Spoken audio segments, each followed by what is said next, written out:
Il y a 40 ans, j'avais posé cette question. Comment la société planétaire peut-elle s'organiser pour offrir une existence équitable, paisible et décente aux habitants de la planète? Aujourd'hui, 40 ans plus tard, on commence à prendre cette question au sérieux. Mais je suis inquiet. Cette interrogation n'a rien perdu de sa pertinence. Mais les réponses ne sont plus les mêmes. Il y a 40 ans, il était encore possible, en théorie, de ralentir le cours des choses et d'atteindre un état d'équilibre. Aujourd'hui, ça n'est plus possible.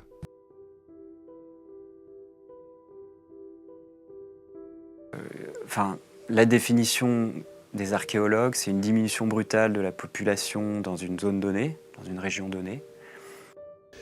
Oui, un effondrement, je l'entends global, à l'échelon donc mondial.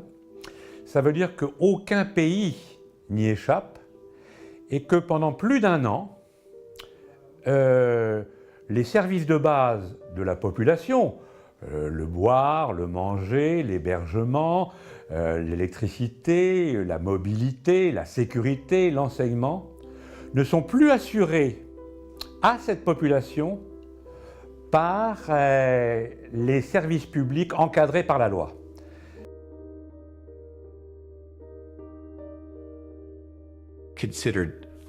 Aujourd'hui, on considère que les crises sont indépendantes les unes des autres.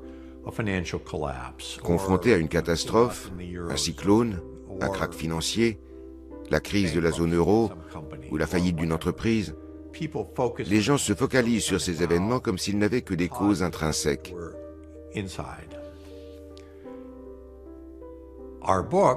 Nos recherches prouvent le contraire. Les causes de ces crises sont souvent très éloignées de leurs manifestations.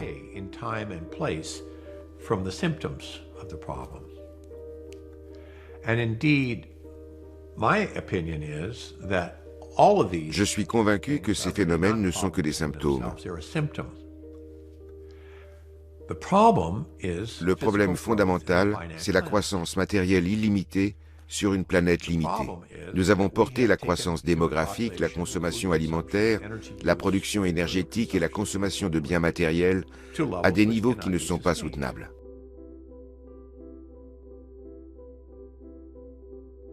Alors, en termes de pronostics sur la production, donc voilà donc mes découvertes qui croissent et qui décroissent.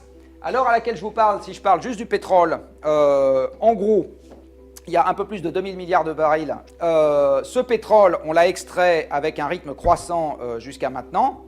On en a extrait un peu plus de 1000 milliards de barils, donc à peu près la moitié. Et donc nous sommes maintenant au moment où nous sommes sur un plateau de production. Ça fait 5 ans que la production mondiale de pétrole n'augmente plus, en fait de liquide même n'augmente plus. Et derrière, ça va se mettre à décroître.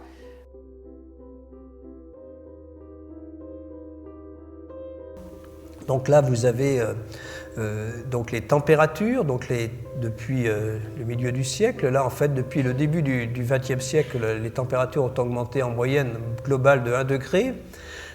Donc vous voyez là, les 3 dernières années ont été des années records. 5 degrés en 5000 ans fait la transformation que vous avez sous le nez. On va refaire une règle de 3. 5 degrés en 5000 ans, ça fait 1 degré en 1000 ans, ça fait 0,1 degré par siècle.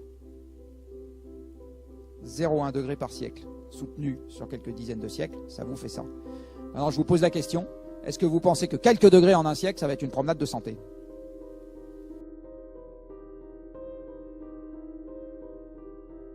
Alors bon, donc la première chose, c'est de dire qu'effectivement, on n'a pas qu'un problème d'énergie ou un problème de climat, on a aussi un problème de ressources, parce que quand bien même on aurait une énergie des milliers de fois supérieure à ce qu'on consomme, il faut malheureusement des ressources métalliques souvent pour convertir, pour stocker, pour utiliser cette énergie. Donc,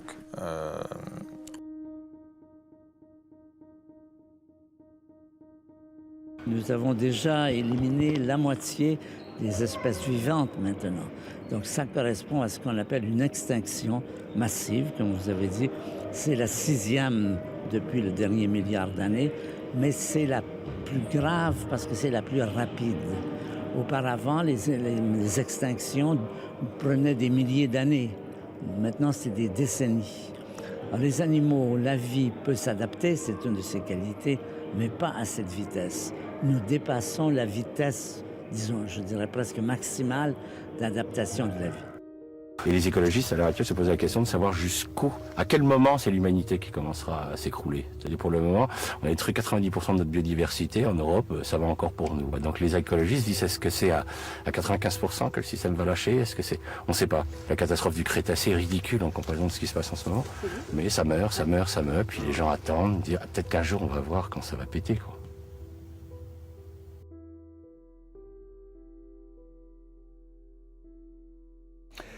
Bon, en gros, l'effondrement au sens où je l'entends, c'est dans les années 20, donc entre 2020 et 2030, à 5 années près, bien entendu.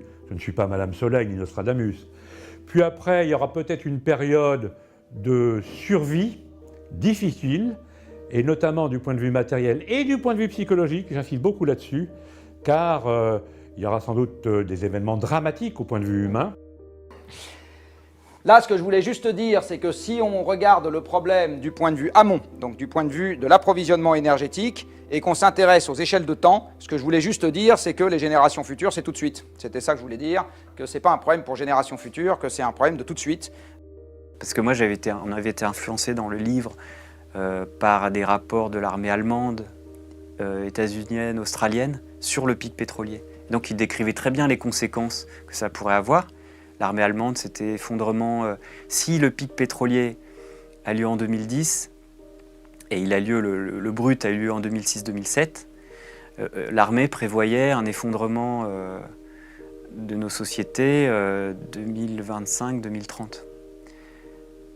La Bundeswehr, l'armée allemande. Voilà, bon, c'est des possibilités, mais ça fait quand même réfléchir. Et l'armée états-unienne, il y avait eu, sur le pic pétrolier, il y a eu plusieurs rapports. L'administration fait le rapport Hirsch, qui est passionnant, en 2005, sur le pétrole. Ça, il faut aller lire, c'est fou. 2005, on savait déjà tout.